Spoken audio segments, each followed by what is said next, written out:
ডাকসুর সাবেক ভিপি ও গণ অধিকার পরিষদ সভাপতি নুরুল হক নূরের ওপর হামলার ঘটনায় উত্তাল দেশের রাজনৈতিক অঙ্গন ও সামাজিক যোগাযোগ মাধ্যম। এই ঘটনার পর তীব্র নিন্দা জানিয়ে ফেসবুকে পোস্ট দেন আইন উপদেষ্টা আসিফ নজরুল।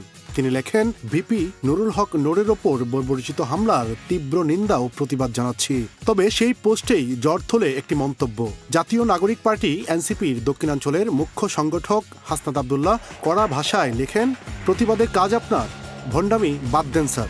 তিনি আরও লেখেন, যেই জন্য বসানো হয়েছে সেটা না করে কি করছেন এসবের হিসাব দিতে হবে। কে কোথায় কোন কাজে বাধা দিছে সব খবর আমাদের কাছে আছে। এসব প্রতিবাদের ভং না ধরে কাজটা করেন। নুরুল হক নূর বর্তমানে হাসপাতালে চিকিৎসাধীন।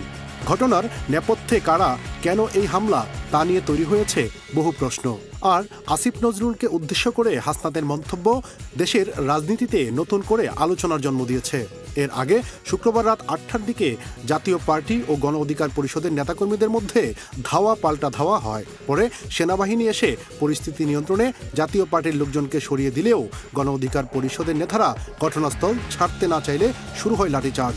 আর এতে আহত হন নূরসহ আরও অনেকেই। এস.এম. শামীম, সুখবর। সুখবর, সুসংবাদ, সুদিনের।